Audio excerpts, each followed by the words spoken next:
Welcome to half of the debate of the Alexandria Democratic Committee. My name is Michael Pope with the Alexandria Gazette Packet and Virginia Public Radio. We have half of the candidates for the Democratic candidates for Alexandria City Council. And if you're watching this, you want to make sure that you go and watch the other video, which is the other half of the candidates. So please keep that in mind. We are going to start this forum with opening statements, then we're going to get into questions. The candidates are going to have 1 minute to give their opening statements, 1 minute to give answers to all the questions, and then we're going to close it up with a question at the end. And so let's jump right into it and get our first opening statement from Bill Campbell. So the floor is yours. Thanks, Michael. My name is Bill Campbell. I'm originally from West Virginia. I've been in Northern Virginia for 34 years, 17 years of that in Alexandria. I have 3 adult children now, all went through Alexandria Public Schools. I've been fortunate to spend 6 years on the Alexandria City School Board. I'm an engineer by training. I spent 33 years working on a multi-billion-dollar defense modernization projects. I am now retired. My wife is retired. We've decided to stay in Alexandria. We love the city. I've been on several boards and commissions. Right now, I'm on the Commission for Aging.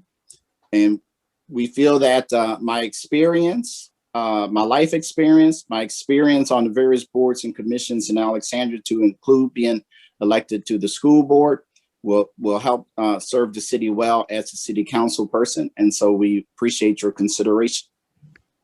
Sarah Bagley.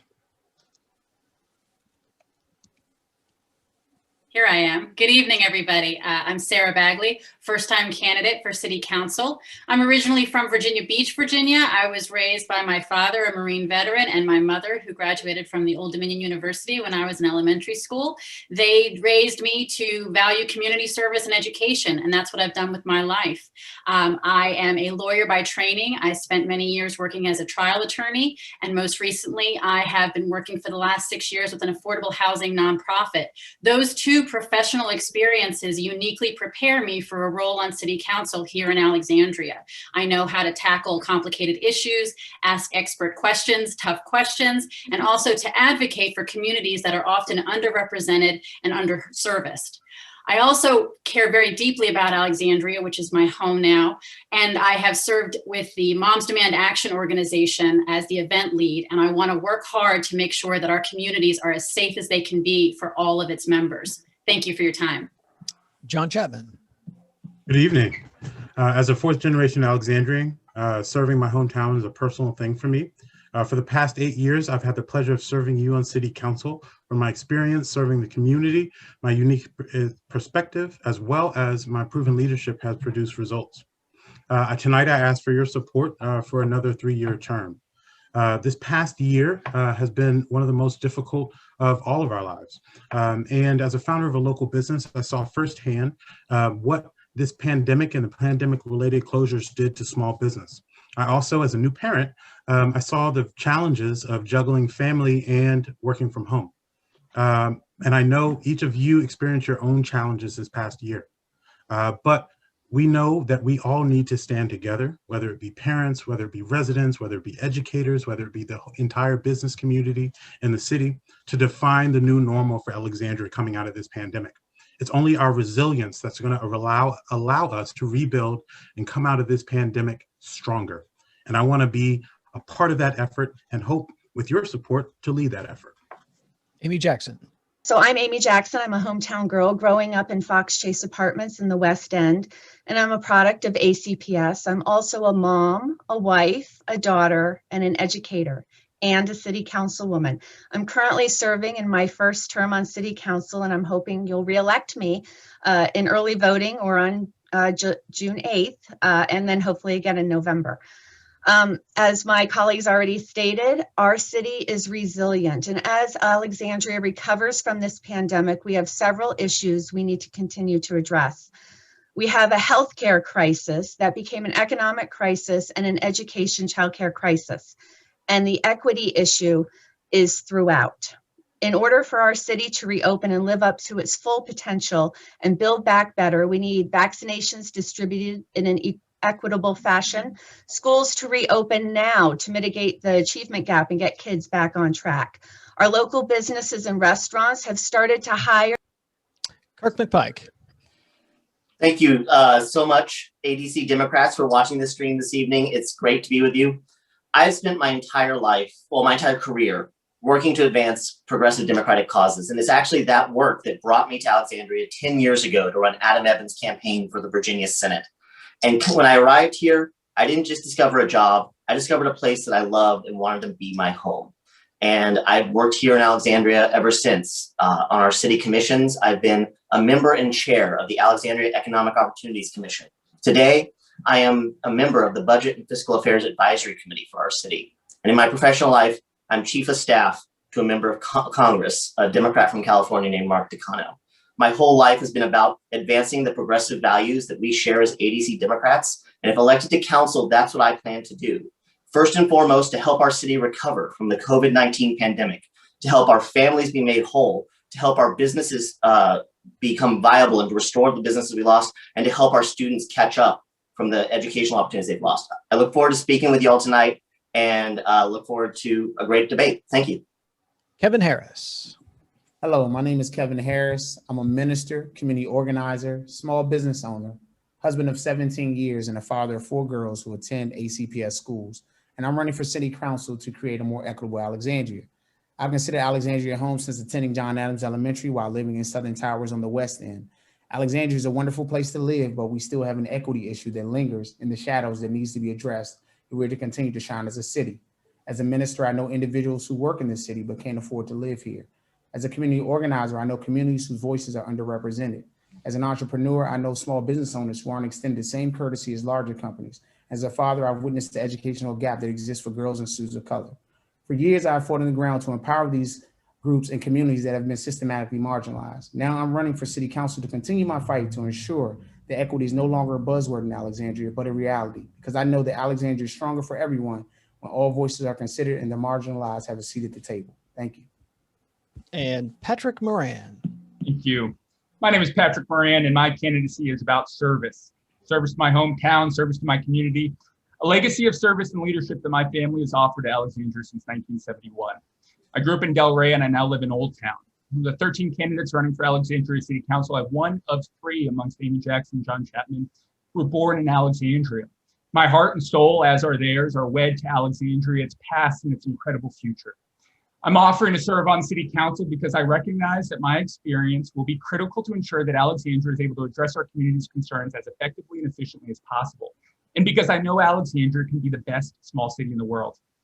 My professional background and record of service are unique. It just so happens that they directly overlap with our community's needs. I'm a contractor hired to solve problems by neighbors looking to solve their flooding issues and maximize the ecological benefit of their properties.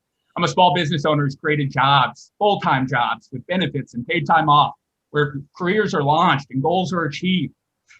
And ultimately, folks are able to contribute to address the largest concern of our time, climate change. This insight is going to be invaluable as we ensure that our Okay, candidates, our first question is about the kind of bread and butter issue that the city council deals with, which is growth and development. And I was interested in getting kind of a philosophy on growth and development by asking about parking minimums versus parking maximums. So if there's a development, you could have a parking, if like there's 30 parking spaces, the 30 could be a minimum or a maximum. In other words, you could have more than 30 spaces or fewer than 30 spaces. Really what the question gets to is suburban versus urban, which direction you feel like the city should be heading in. A parking minimum, which would be sort of more, well, parking minimum versus parking maximum in terms of urban versus suburban. And we are going to start with Sarah Bagley. Thank you. Appreciate the question, because for me, it touches on so much as what is central to about our development debate, which is how do we bring together all the things that go into development, affordability, green building, transit, all those issues. And so to address it, I think we have to focus on the fact that we're a small city, and a city is more urban driven. We want to use public transportation. We want to empower people who may not have the means to own a car, may not want to own a car. We want to be inclusive to all those people. So I would be guided towards a development philosophy that places people near transit, near affordable, frequent, reliable public transportation, and still provides parking access for those who don't have the means necessarily to use public transportation, who need their own vehicle to get where they go. But I would be more inclined towards an urban mindset that is walkable, livable, with parking maximums, I think is how the question is phrased, but with more of a city-centered view. John Chapman. Thank you. You know, the parking maximum philosophy is, as Sarah said, is kind of the urban model. Here in Alexandria, we've tried to invest in transit and make walkability something that's safe and reliable and easy for people. What we've seen with development is that we want to induce people to use other methods of travel to get from place to place. But I do believe in certain parts of our city, we haven't made the significant investments for the multi-moded transportation, as we like to state it. And so there are going to be those individuals that still rely on their car. When I was growing up in the city, we didn't have a car until I was about 15 years old. And so from earlier on, we learned how to use public transit, but I certainly understand the independence that a car gives families and individuals. Amy Jackson. Thank you for the question. So we have unique neighborhoods here in Alexandria. So as development continues, it'll continue at probably, I would hope, smart growth, different ways in different neighborhoods. And with that, of course, there are parking and traffic correlations to those developments and our neighborhoods. So in some areas, yes, walkable, livable, urban areas. But then we also have West End, and they honestly want to be in their cars for the most part. But yes, we have incentivized dash bus transit. We have hopefully no more road diets on arterial roads, because those cause cut through to other areas in our unique neighborhoods throughout the city. So I think it is probably a situation where we have to look at each neighborhood in order to determine how much parking there is supposed to be there. Kirk McPike. Yes, thank you, Michael, for the question. Alexandria is a city, and it's a beautiful city. It's also a city with a lot of different types of neighborhoods and communities in it. And we should be looking at where we're doing development to determine things like, should we have parking minimums or parking maximums? If we're building a walkable, like urban modern community like we have in Potomac Yard, like we're hopefully going to create at the Landmark Mall site, then absolutely, I think the urban mindset of parking maximums are necessary to take. Like we can't parking lot our way to having enough parking if we're gonna, take the other approach. But if, in some of our other neighborhoods, we might want to take a different approach. But whatever we're doing, we need to make sure that we're making transit accessible, making our transit network viable for everyone to use to get around the city if they so choose, and making dash free is an excellent step in that direction. And so is making sure that we focus our development efforts and our new housing units on metro and transit corridors like we have done near Braddock Road recently. So thank you. Kevin Harris. Yes, I think this is a real issue, and just dealing with being one of the things that motivated me in terms of organizing the residents as the ARHA Citywide Residents Association was around this issue, because many of the residents in the new developments that were taking place, the homeowners would park, but they would also park on the street, and it really wasn't providing them any parking at all. This really spoke to a lot of inequities that the residents felt, because they felt like their voices weren't really heard by the city. It was a big issue. Same thing with the CRC development that's about to take place near the Samuel Madden area.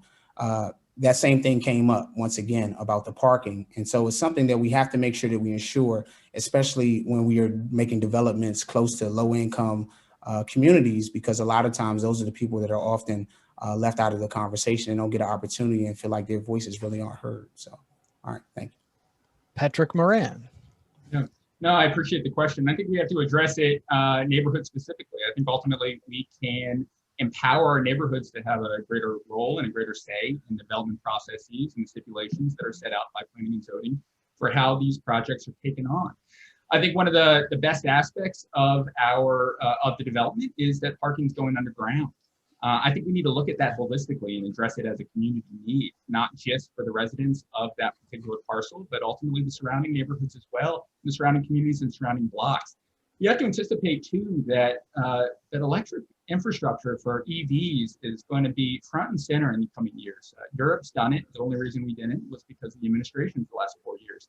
But now it's happening with the Green New Deal. It's going to be happening, electrifying our fleet, not just as a city, but also for our personal use. It's going to be absolutely critical having that infrastructure in place. It's not going to happen on the streets. It's going to have to happen in parking areas and ensure that we're equipped for that so that we can maximize quality of life. Bill Campbell.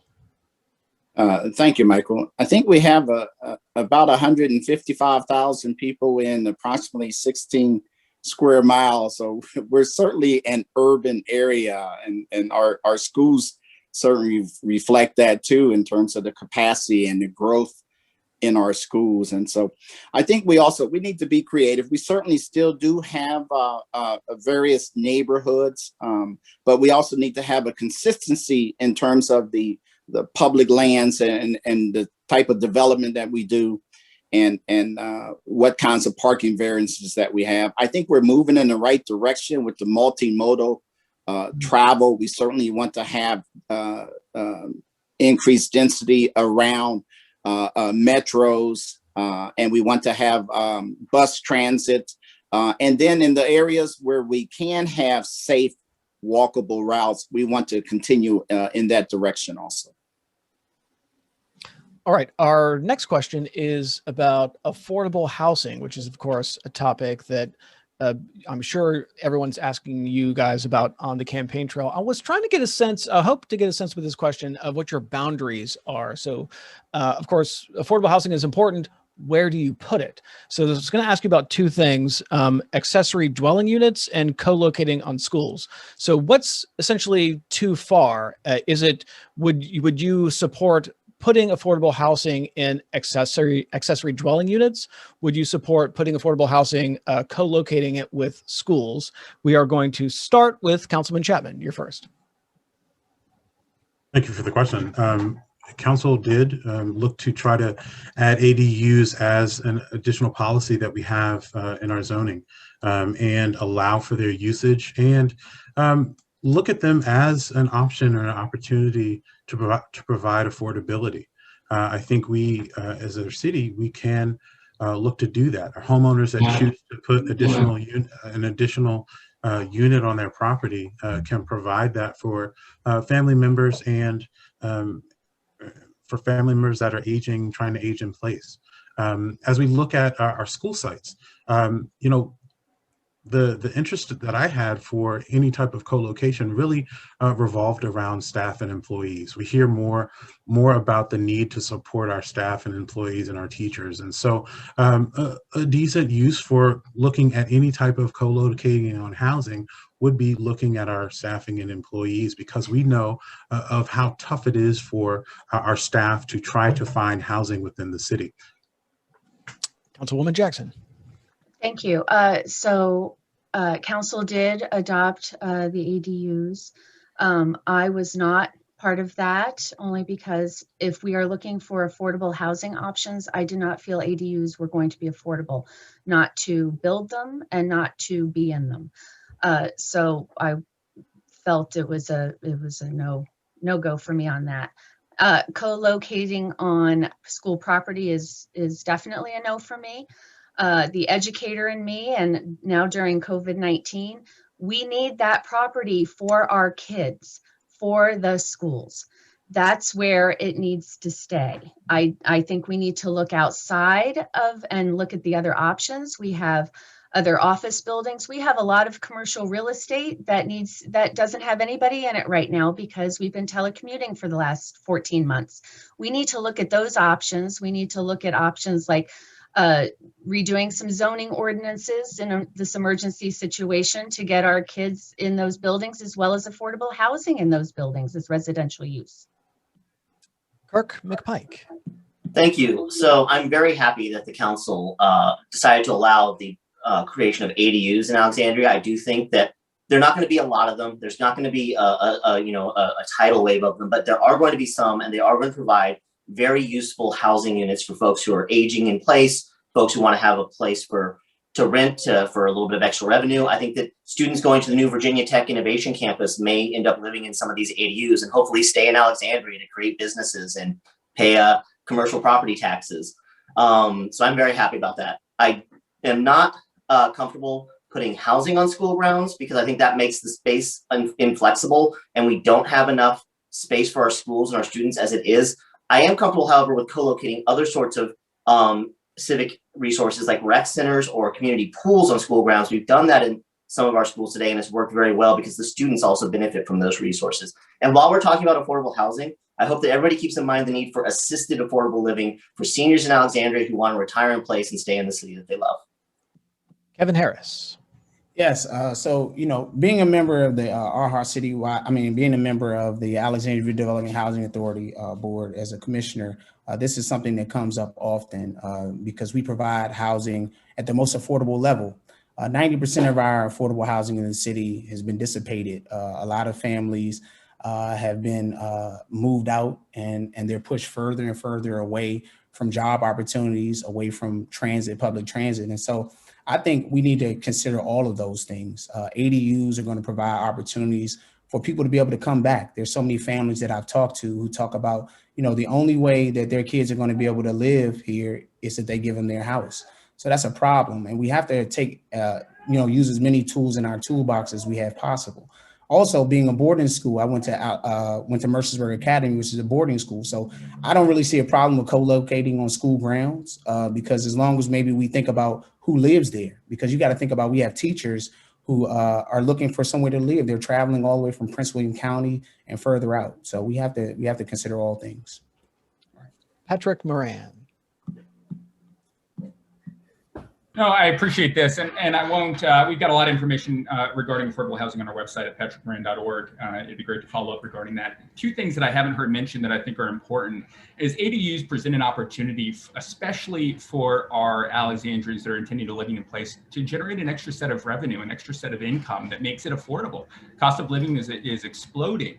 And to have the opportunity for an extra $1,200 or $1,300 or $1,500 or $2,000 coming in, or less, depending upon the stipulations, is a huge opportunity and one that we should not look to constrain. I think, if anything, we should promote accessibility for that. In regards to co-locating on school grounds, this has been extremely unfortunate. I feel like we've been witnessing some of the vitriol in our communities talking about it as a case of classism. Just the absolute aggression that comes out of it. It's bad, it's misplaced. A lot of school systems have done it effectively. I think we can. I don't think it has to be a permanent solution. We have to ensure, to be the world-class institution that Alexandria and ACPS is, that we have the best teachers. And this is a way to attract them. Bill Campbell. Yes, for housing, I am absolutely an all of the above person. I applaud the school board for exploring it. I think there ought not be anything that we take off the table. We ought to certainly think more about the possibility of the officer or the principal or teacher living in co-located spaces and not in the forest things. I've raised 3 kids and they went through Alexandria City Schools, so I know safety is definitely critical. But I think we ought not take anything. If we believe in diversity and we want to maintain our diversity, then we need to look at all options with regards to housing, because if we cannot maintain various housing options, we will not be able to maintain our diversity. So I absolutely support all of the above options for housing. And Sarah Bagley. Thank you. Well, when the ADU debate was coming before council and I was following along, it was fascinating to me because my first 8 years living in the District of Columbia, I lived in an ADU. And that was how, as a law student and then as a clerk making $32,000 a year, I was able to be in the district, be near my school, near my job. So that's my mindset about ADUs, is that it's an opportunity for all these graduate students from Virginia Tech, for people entering the workforce, for seniors aging in place. So I was pleased to see the council move in that direction. And I hope we continue to consider and examine any modifications or expansions that might be necessary as a result. With regard to co-location, I mean, ultimately, we all know we don't have enough space for our students. So I don't think any of us here, including myself, are looking to limit the space to put kids into classrooms. At the same time, I share several of my colleagues' expression that to foreclose the opportunity entirely when there might be a unique opportunity to house 10 teachers, in a property, let's take it. And Councilman Chapman, I see you got your hand up. Sorry, let me get off on mute there. Sorry about that. I just wanted to let folks know that are watching this, that the idea of housing on school grounds is not uncommon to Alexandria. If you look at a number of the private schools, as Kevin pointed to, boarding schools always have this situation. So we have Episcopal High School that has housing on its grounds. St. Stephen's, a number of those campuses for generations have had housing and continue to for their staff on the grounds of the school. And we also know that Bishop Ireton, if you're familiar with that campus before its redevelopment, had housing for its staff as part of the grounds as well. And so this is not a new thing for Alexandria. Okay, Mr. Moran. Yeah, just to jump in, Virginia is 50th in the nation in terms of teacher pay. And in Alexandria, we're not that far behind. I mean, we are trying aggressively to catch up. And we have to look at everything to ensure that we're attracting teachers, that we're not losing them to surrounding jurisdictions, and that ultimately they're invested in our community. Having teachers that live in Alexandria is going to be core component to ensuring that we're delivering a world-class education to our Alexandrian students, and ultimately that they're prepared to thrive in the community, in the society, in the economy, earning great pay, great jobs, and ultimately achieving their goals and self-actualizing. All right. Anyone else want to jump in on that? Seeing no hands, we're going to move on to the next question. So next question is about something I guarantee you've all been hearing about on the campaign trail, which is flooding. So the last few years have seen a lot of flooding issues. It's really taken off lately with a lot of flooding problems. I want to hear some specifics. Give the viewers some tangible, real things the city council can do, the city government can do to fix this problem with flooding. We are going to start with Councilwoman Jackson. Thank you.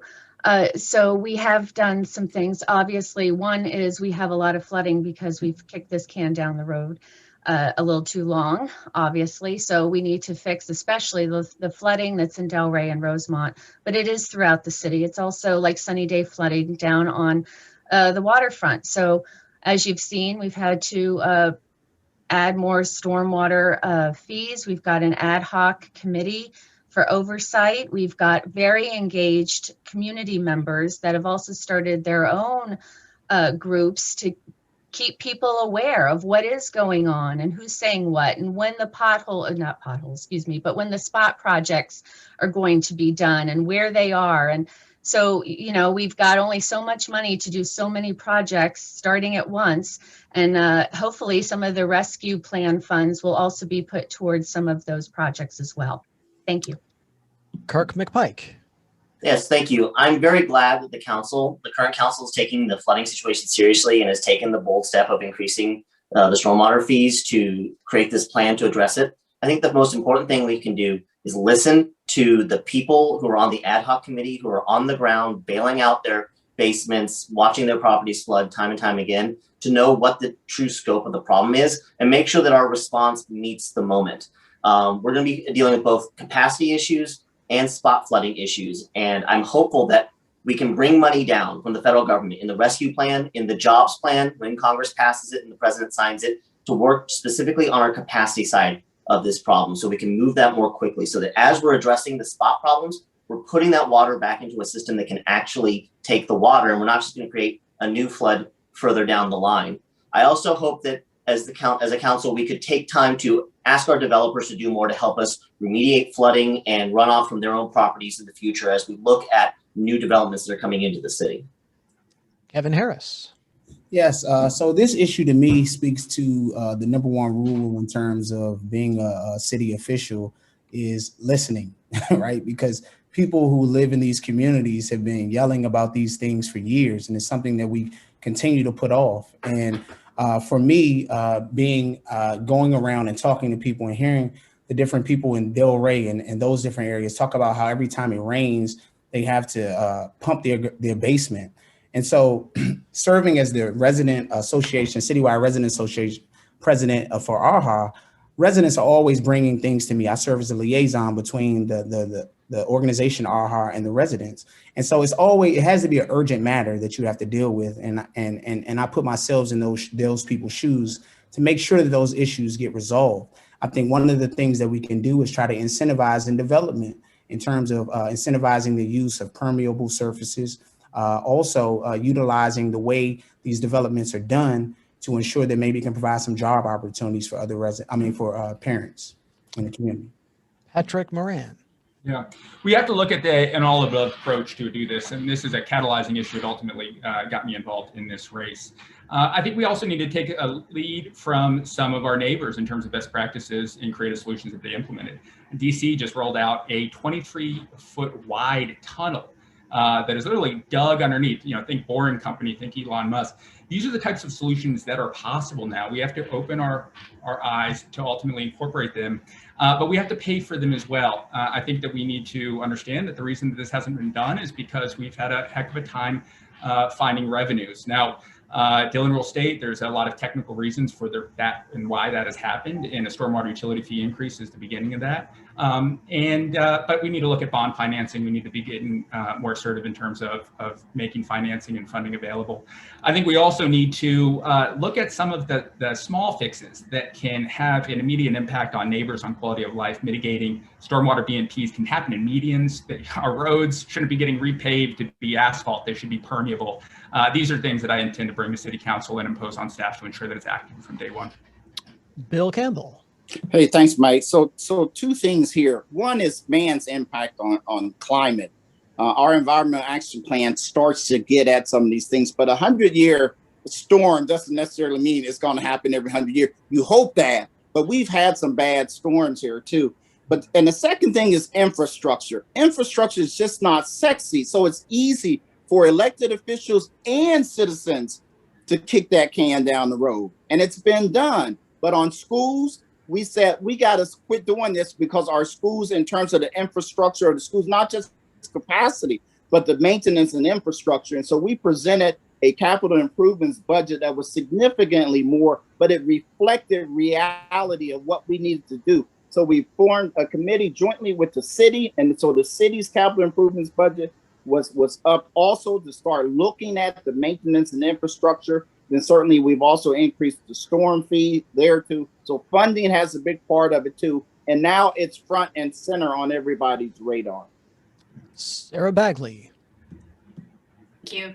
Well, while I certainly agree with everybody's expressions here that we need to apply American Rescue Plan funds and we need to, dedicate aggressive funding more so than we have for decades, I think one thing we haven't touched on yet is the day-to-day mental health impact this has on those residents. Can you imagine when the clouds roll in and the rain starts to fall, the seizing effect that must have on those people? So I think one thing specifically needs to not get lost in this is short-term relief for people who are worried about losing their insurance due to the number of claims, who are having to make choices about whether they file a claim or not, who are having to dip into savings to decide to install things that they need preventatively. So I wholeheartedly agree with these long-term aggressive projects we need to do, but I think specifically we need to consider the next 2 or 3 springs for so many of these families and how we can help them get to the end of these massive infrastructure projects without seizing up and stressing every time, the clouds roll in. We owe that to our citizens.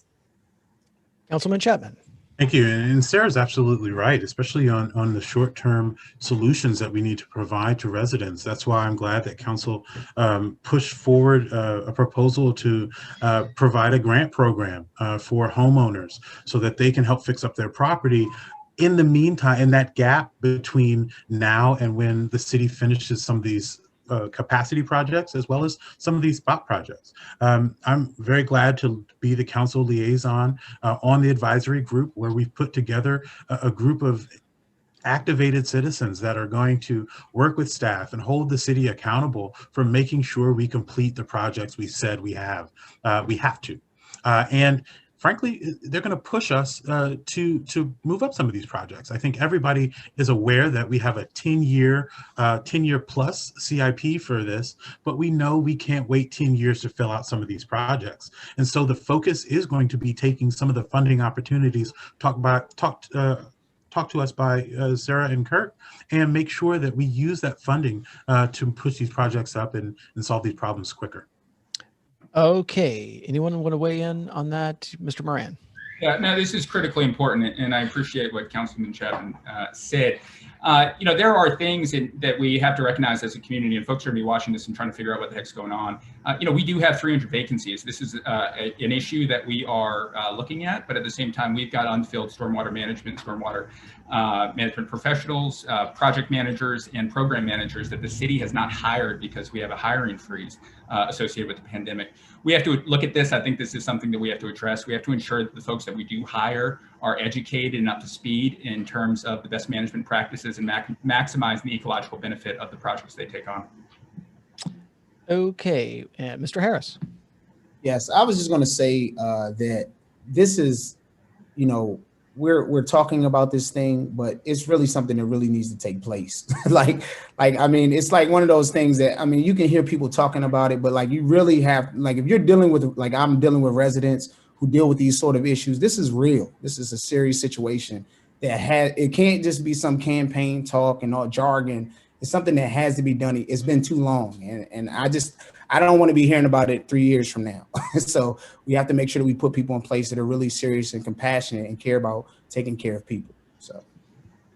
So you might not be hearing about flooding 3 years from now, although probably you will. But one issue you might be hearing about instead is collective bargaining. So the Virginia General Assembly recently allowed local governments to have employees who do collective bargaining. So here in Alexandria, they now have they will have the option to do a collective bargaining for working conditions, but not for discipline. I was interested in getting your perspective on whether or not you think city employees should be able to do collective bargaining for discipline. And I'm going to start with Kirk McPike. Yeah, I absolutely think that we should have a broad collective bargaining agreement. I'm very happy to see that council pushed back on the very narrow draft that the city manager put forth initially and expanded it to include a lot more of the requests of the people who keep our city safe and keep our city working.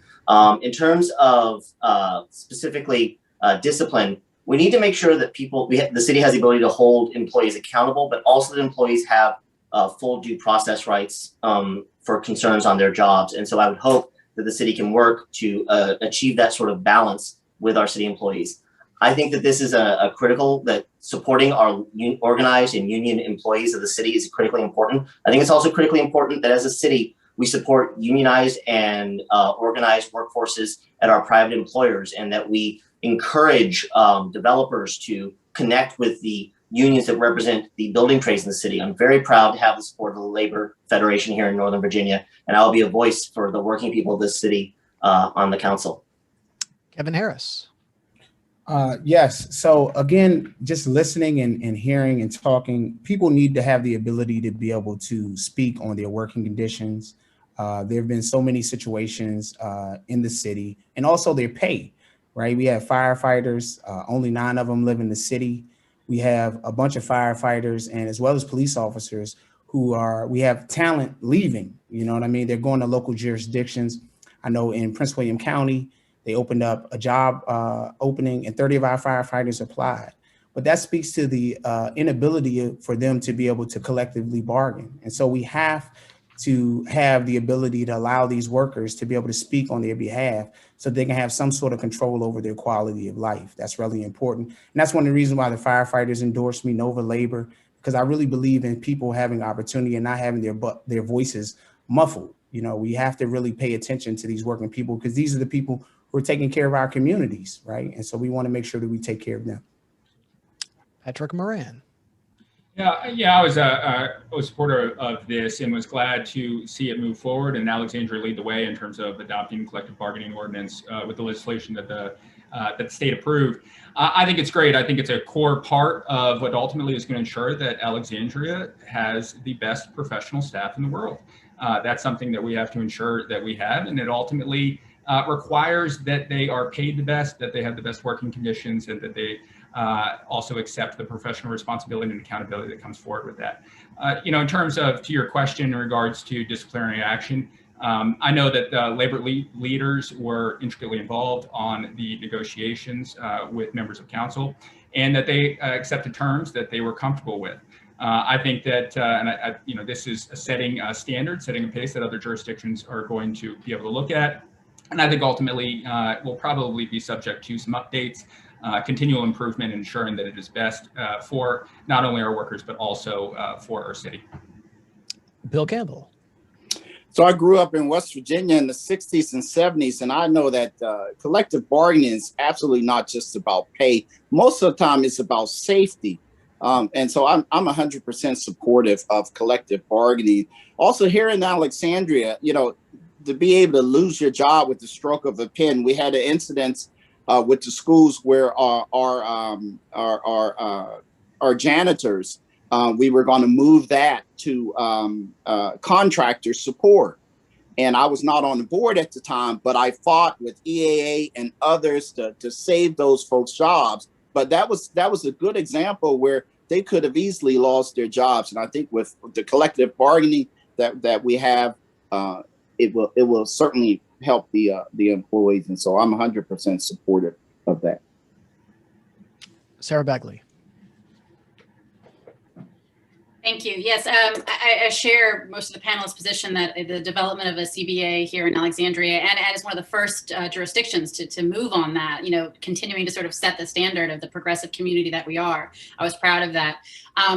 In talking to members of the labor community, it was clear that the discipline piece was going to be unlikely in this first draft. But what they want out of it, my understanding, is a consistency, a reliability in the discipline process. And I think that's something we all want. We want to know that if I do something, you know, X, and you do X, we're gonna have the same outcome, and we can predict that outcome. And so I am encouraged that we are having that dialogue, and that there will be an ongoing effort to engage with the labor community to let them suss out an equitable, you know, series of discipline that they can all agree on, and that is publicly communicated within their organization, so the level playing field amongst trades workers.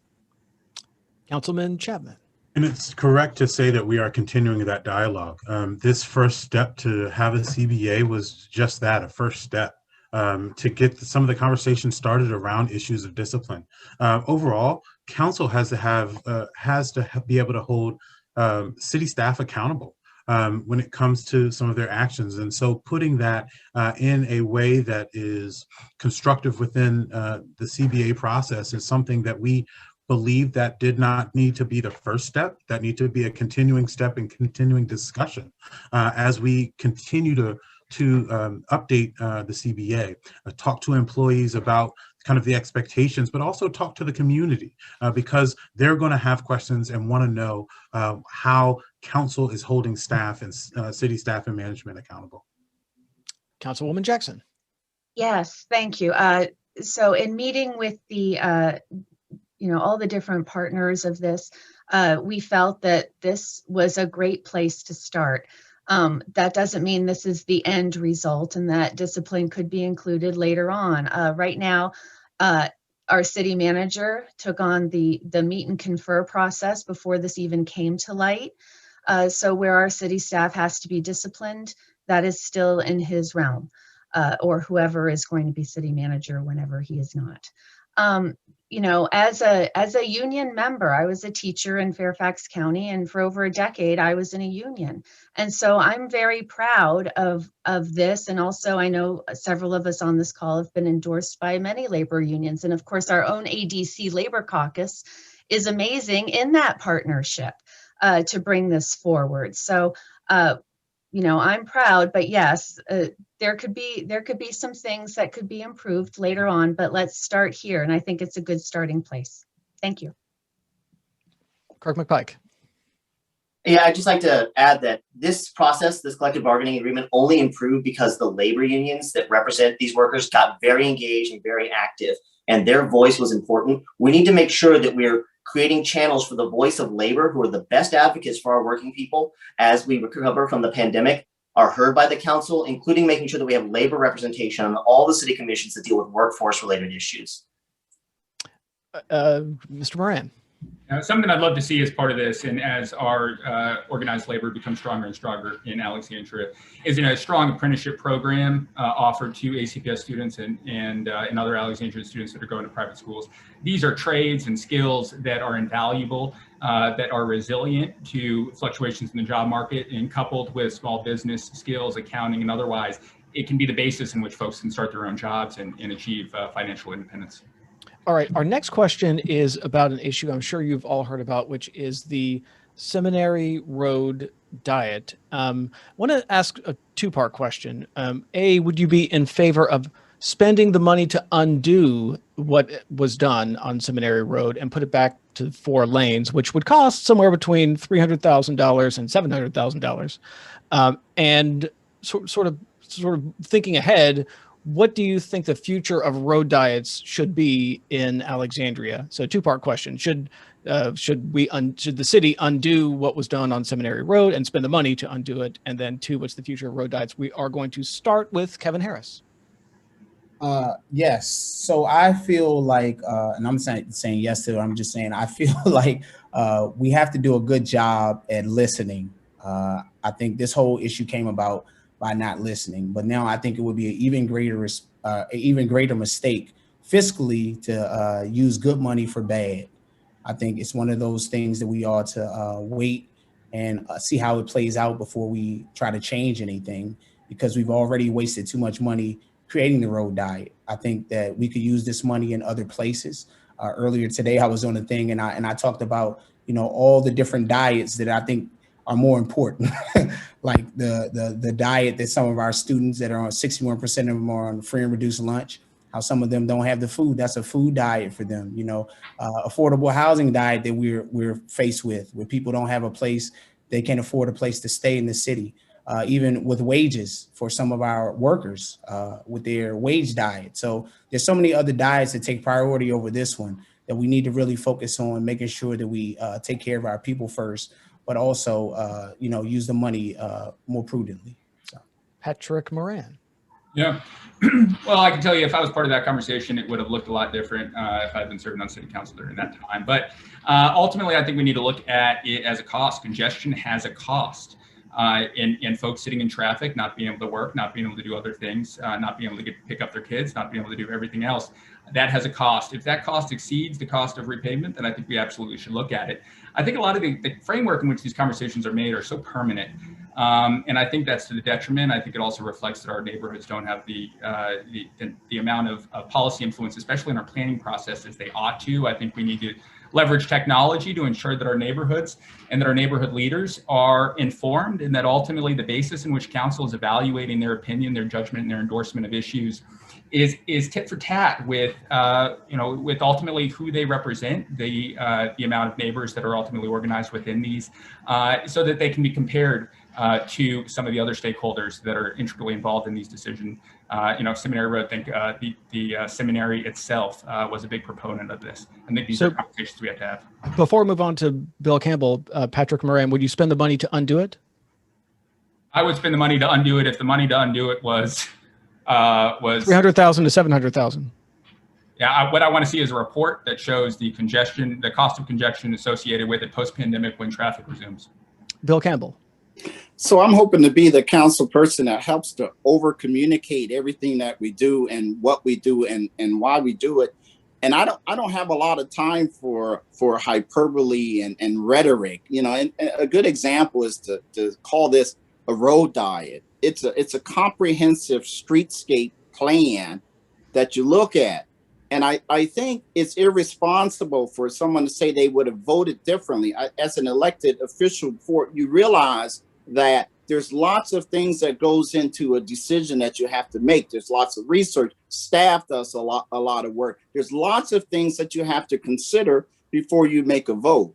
And so I respect the vote that was made, and I absolutely would not spend any additional money to change that unless there was some new information that came up with regards to safety. And then you have to be responsible to take a look at that. Sarah Bagley. Oh, I was already unmuted. Apologies. It's interesting to hear Patrick talk about the cost of congestion, and I appreciate the attempt to make this sort of a fiscal analysis. But of course, the other side of that is the cost of a human life, and that's part of what led us here, right? It is an effort for safe streets and a Vision Zero plan. So I know that this road diet had built in an examination period, and yet the bulk of that period has been in a pandemic. So I am conscious of and sympathetic to the extension perhaps of that examination period when we do return to whatever normal looks like moving forward, and not relying on what is arguably a distorted period of time to say that it has had no impact. Having said that, the cost of congestion would have to be a fairly great degree to outweigh what was primarily a safety and inclusive streets policy that was guiding this. So that's the data I would look for. Would you spend the money to undo it? That cost would have to be really high. The cost, this congestion cost, the impact on daily lives would have to be really high. Councilman Chapman. Thank you, Mike. As I look back on this discussion, when people talk about it, I think a number of people don't talk about the fact that city staff brought us a safe alternative than what we did today. The last alternative that staff brought us would have allowed for capacity within the corridor, but also provided some of the safe options for that part of the street. And that's what I was supporting, and that's why I didn't support what we did today. I do think a bigger conversation around our arterials and how we keep people safe on them with the necessary resources is part of the conversation that we did not have as a council. We also did not have a conversation around cut through traffic, particularly in Central City, Alexandria. I was proud to push staff to put together a Central City task force that started to look at some of the traffic and congestion issues that we have in this part of town. But we do need to look at the opportunity to redo this, because we need to understand that the future of Alexandria is really, and future of travel around Alexandria is really going to be determined by some of our arterial roads and how accessible they are for motorists. Would you spend the $300,000 to $700,000 to undo it? Councilman Chapman, would you spend the money to undo it? They unmuted me, so yes, I would. Councilwoman Jackson. Yes, I would spend the money to undo it. So you don't have to ask me at the end, Mike. So, so like my colleague has just pointed out, we had a lot of information presented to us, and we had a lot of reports that honestly from our professional, from our safety personnel, they were quite surprised, quite a few of them, about how this turned out, because they need to be going up and down that road safely as well. So yes, I think we need to redo it. I think future road diets need to have more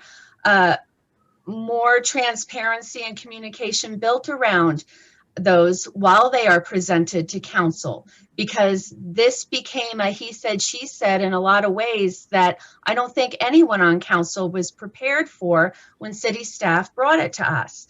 That just means that we have to do our own sleuthing and know the questions to ask after we've done our homework, and then vote the way our community members honestly wished we had. So yes, I would undo it. And future road diets, we have to look at the information situation by situation. Kirk McPike. So no, I would not initially, or in this next council session, vote to revert the road back to what it was. The intersection at Howard and Seminary is going to change in the near future when Inova Hospital relocates to Landmark Mall. And we don't know what the traffic needs are going to be along that stretch of road once that transition has occurred. So I would not be in favor of spending another $300,000 to $700,000 right now before we know what those traffic patterns are going to look like. Regardless of what those look like, though, we should not make any changes to the road that reduce the safety of the road for people using multiple modes of transportation, be that bicycles or cars. So safety has to be essential. Regarding road diets are a small component of the Complete Streets program that the city has. And whenever we're reconsidering or repaving a street, we should give thorough consideration to the totality of options under Complete Streets. That doesn't mean that a road diet will always or even often be the most viable option, but it does mean it's something that will occasionally be, the right way to go. Also, I'd like to say that I've talked to hundreds of voters about this issue at their doors in the city, and opinion is very mixed across the city about this. Councilman Chapman, I see your virtual hand is raised. Thank you, sir. I did want to let folks know that this particular project was one of the only road diets, shall we say, that I voted against. I was for when we did King Street, which was the initial road diet, and we've done a number of them as part of the Complete Streets program. This particular project did not speak to me the way those did as well. Because this was one of the main arterials that we have east to west. And we always hear from residents the challenges, especially in the West End, folks have of connecting with the rest of the city. And so to limit for the future, the capacity of an east-west arterial to me was something that needed to be looked at further. And unfortunately it wasn't, and we made some changes there. Do we have anyone? Mr. Harris? Yeah, I was just going to say, as city council, we have to be more decisive. I just think it's irresponsible to on one hand, we approve to do it, and then, you know what I mean? I mean, just think about it. If you have a house or something and you like, I'm going to tear down my garage, rebuild it, and say, oh no, I don't like it that way. Now it's just like you're going to run out of money. It's not a good look, I think, in terms of the way we are doing things as leaders. So it's just something that we have to change. And I definitely think it's not something that needs to be redone. Mr. Moran. Yeah, I mentioned earlier that there were a couple of things the conversation would look a little different. City staff, when they reported on this, they said, well, the cars will go away. They'll find someplace else to go. But there wasn't a mitigating strategy for that traffic, whether that is Jordan Street to the south or Howard Street to the north as they cut to other arterial roadways. So it's almost a policy that shifted the use of Seminary Road from arterial roadway and then putting that traffic on others. But we weren't transparent or at least communicative enough in that part of the discussion. I think that we would have coupled, or at least I would have asked to couple that with traffic, with ticketing, with other means that automatically, not applying police resources, but automatically we're able to ticket cut through traffic, putting up signs like we have in Old Town to ultimately dissuade that and alleviate neighborhood concerns. Okay, we have time for one last question before we get to our final question. And so I want to ask about something that one of the many things that's emerged during the pandemic, which is the importance of broadband and the lack of access that we have here in Alexandria for broadband. I'm wondering what you would do on city council to expand competition for broadband, and what can the city do to expand competition on broadband? We are going to start with Mr. Moran. Yeah, no, this is absolutely critical. And it's also a source of revenue. When the city has this resources, when it has this broadband infrastructure underground, it's something that you can lease to public entities, which they then can monetize and present to customers and businesses. As our economy, as our society, and as our education system and our business, as that continues to move forward and instantaneous communication is critical to that, we have to ensure that we have the infrastructure in place. Public-private partnerships, everybody's going to mention that as part of this. That's a core component of it, but we have to expedite it. When Verizon, when that opportunity fell through, the city has solicited bids. That's great. We have to expedite. We have to ensure that the federal resources are there to do that. And I just was talking with who I hope will be our next governor, Terry McAuliffe, about this, the infrastructure and bringing broadband to Alexandria, ensuring that that is something that is across our entire state is going to be key, critical, and ultimately ensure that we have a thriving society. Bill Campbell. Well, we certainly know that this is an equity issue. On schools, we provide a laptop to every student, and we certainly asked questions around that in terms of connectivity. And so we also provided connectivity to those that couldn't afford it. And so clearly this is an equity issue, and the city needs to do all that it can to incentivize competition. And then I know there's some areas of the city, it looks like we're going to broadband or fiber optics, and others we aren't. So we certainly need to look at modernizing where we can. And so we'd be very supportive, but it certainly comes down to prioritizing too. And we know now from the pandemic that things are not equal if you don't have the same technology and access to technology. Sarah Bagley. What the last year has certainly shown us is our children are learning online. We are interacting with our friends and loved ones online exclusively, some of us, and we're registering for our vaccines online. We have to approach broadband like the public service that it is, like schools, like roads, like fire departments. We have to treat this issue like the future and current issue that it is. And so it is incumbent upon us, the current and next council, to be aggressive and to recognize that this is an access issue. When Mr. Campbell says it's an equity issue, that's exactly what it is. If you can't right click, double click, and get to CVS fast enough, you are literally not going to get your vaccine. If your child doesn't have enough Wi-Fi in the house for all three of them to be in class at once, they are not getting their education. So this is a public services issue, and we have to treat it like such, and we have to find aggressive current solutions. Councilman Chapman.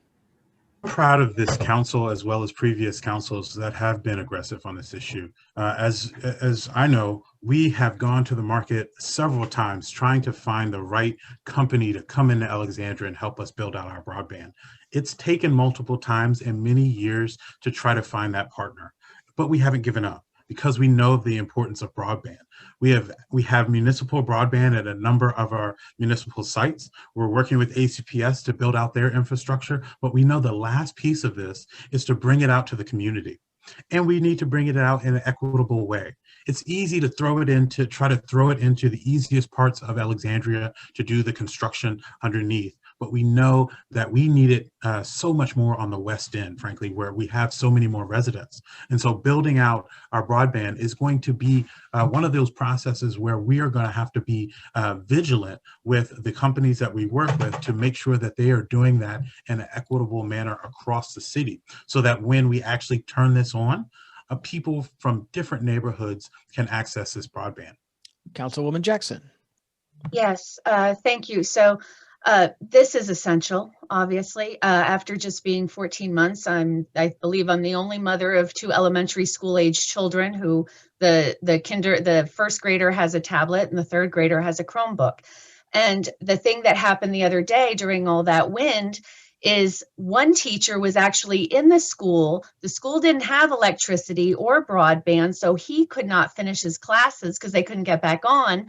But because my daughter, the third grader, had her teacher at home still virtually, she continued school for the rest of the day. So it was quite interesting.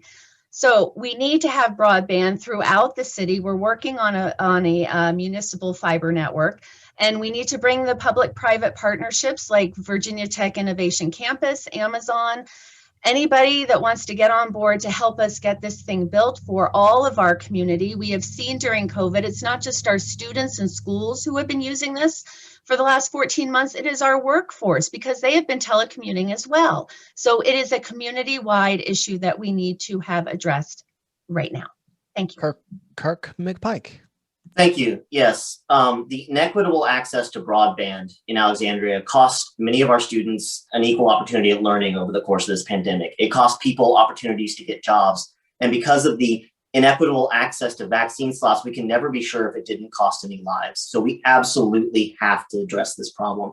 I agree with many of the people who've spoken before. We need to take that municipal fiber network that we're building and we need to run it out into residential areas and then find a private partner to offer ISP services over it. And we should start running it out into our underserved areas, into the areas that don't have good coverage now, into the areas that can't afford the high monopoly prices that Comcast charges in Alexandria. Beyond that, we need to work with our allies in the General Assembly to address cable internet monopolies as an issue. When internet came over the phone line in DSL, you could get multiple providers offered over the same line because it was a common carrier line. In Virginia, we should live out our progressive values. Our cable line should be common carrier. We should be able to purchase alternative internet service over those cable lines that will bring down prices. But first and foremost, we should build out that municipal network and get it to our underserved communities. Kevin Harris. Yes, so this is an issue that really is near and dear to my heart because it's something that I've dealt with often as a father with 4 children in different grade levels inside of a school. I'm fortunate enough to be able to pay for Comcast, but one day our internet went out and it hit me like really thinking about all of the families that may not be able to afford it and are dealing with slow internet speed and all those sort of things. Also, when the pandemic hit as the resident association president, so many residents were calling me about different situations, just trying to help them out. And one of the stories that really sticks out to me is one of the moms, she was talking about how the school gave her the little hotspot and it just didn't work. And she said, well, man, I just gave up, and like basically just the kids weren't attending school, weren't participating. And so it's really, again, it speaks to equity, like everyone is saying, but it's something that we have to address. We have public-private partnerships potentially to be able to use. Also, we have to make it more competitive and maybe even explore making it a public utility where we subsidize it for communities where individuals who can't really afford it, to be able to adjust those pricing. So something that we need to do. Thank you. Okay, so we've come to the point in our forum where we got the last question. So we're not really doing traditional closing statements, although this question will give you an opportunity to sort of wrap things up and sort of make your pitch to voters, so the question is this: when you are ending your term on the city council, when you're leaving city council and you're looking back on your time in city government, what do you want your legacy to be? What do you want people to sort of remember you, the kinds of things they think about when they think about you? What is your legacy? And when you're looking back, like after you've served your Del Pepper length term on the Alexandria City Council, what is your legacy? We're going to start with Bill Campbell. Thank you, Mike. This is really, really easy for me because I think about part of my campaign, along with the experience, which I have a lot, is equity. Right. And I think back to the various boards that I've been on. And when I was on the school board, we looked at every policy through the lens of equity. I would love to do that on city council. I'm convinced we now have the city hired a equity manager. I'm convinced that part of that is because Bill Campbell has been in Alexandria, because every daggone thing that I've done has been through the lens of equity. And the strategic plans that I've developed has always been asking questions about equity, fairness. And so for me, when I'm leaving the city council, I hope it's people will talk about equity and how we've improved our city by bringing everyone up and to include business, to include in housing and everything, that folks understand what equity is, and that we don't want to take away from any positive stuff that we've done for any of our citizen stuff, but we want to bring everyone else. Sarah Bagley. Thank you. I only can, from your mouth to God's ears, the Del Pepper legacy, that would be amazing. I would hope that my legacy would be one that eliminated zero-sum analysis and resulted in a collaborative series of projects. I would love to see projects that I could be associated with where our environmental groups are working in partnership with our affordable housing groups and collaborating and not seeing these as one-off trade-offs, where our members of the disabled community who need their cars, who need those ways to get around, or seniors are working collaboratively with our bikes and our pedestrians and other modes of transportation, so that they are working together and producing a result that everybody can live with. It's my hope so many of these issues, and we've touched on them tonight, are being presented as a winner and a loser. We either get this or we don't. And yet as a society, reducing our emissions, making housing more affordable, building safer communities, these are all come together. We need a healthy quality of life. So I hope my legacy would be one of collaboration. Councilman Chapman.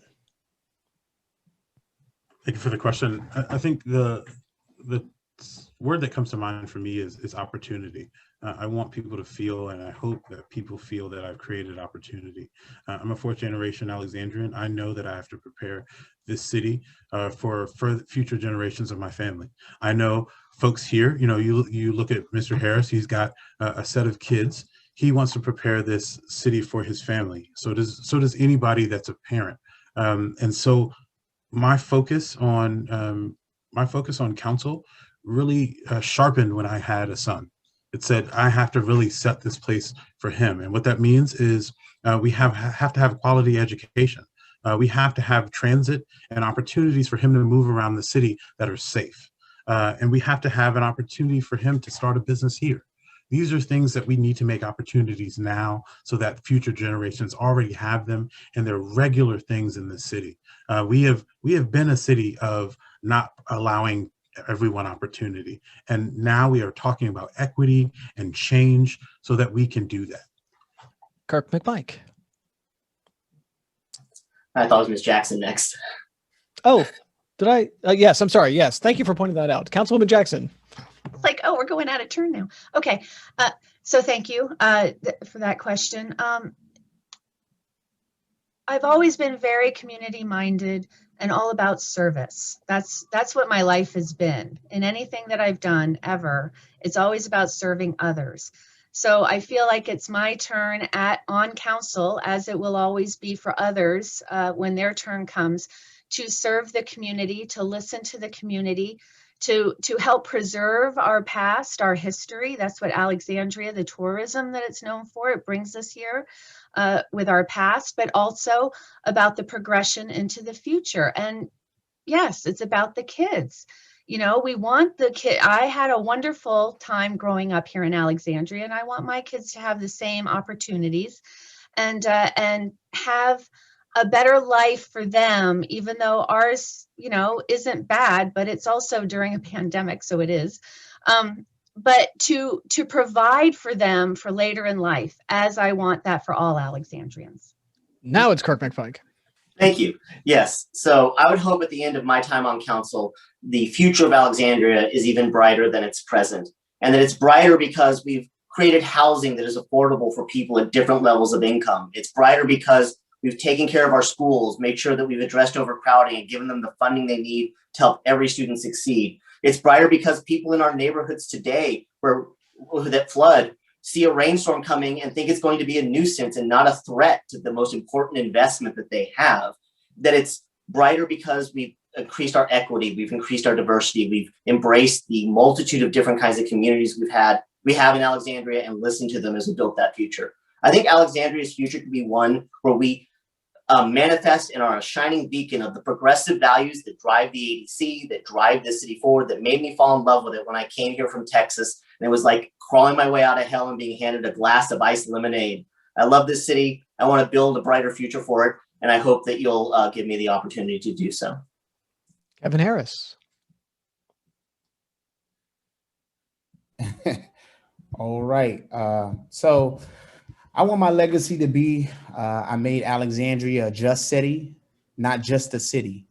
I have a proven track record of making Alexandria more equitable, from fighting for affordable housing on the Resolution 830 board to working to restore the driver's license for 600,000 Virginians who had them taken away by Richmond. Wherever I've seen something that I thought was inequitable, I put my nose to the grindstone and got to create change. Alexandria is at a crossroads. COVID-19 did not create inequities, but it highlighted the massive inequities that have persisted, both in our city and in our country for hundreds of years. But now we have the opportunity to remake Alexandria to how it should be. We can create a city without these inequities. We can create a more equitable and inclusive Alexandria. So I ask for your support in my campaign to do so. Thank you. And Patrick Moran. Hearing a lot of music to my ears, but ultimately, a legacy that I would like to instill through this campaign, if not through my service on council, is that good is not good enough. We must be the best. We can be the best. Our community must accept that standard and push until we are number one. That expands in that understanding and that context and framework of ultimately looking at the issues and identifying solutions. extends to everything that we're talking about this evening. It means being equitable. It means being economically vibrant. It means everybody having a job and an opportunity to thrive, As a small business owner, I look forward to the opportunity to ensure that Alexandria is a place where entrepreneurs, where small business owners can achieve their dreams, build the businesses that they know that they can, supported by their community, and not facing the frustrations that so many of us otherwise have to face, and what ultimately results in a high failure rate for small businesses. We can do this working together, and ideally embracing our progressive values is going to be core to that. I look forward to working with you all. We've come to the end of the forum. Thank you so much for watching. Please keep in mind that what you've just seen is not all the candidates. It's only half of the candidates. So please take the time to watch the other forum where we've asked all of the candidates the same question. And don't forget to vote on June the 8th. So thanks for watching.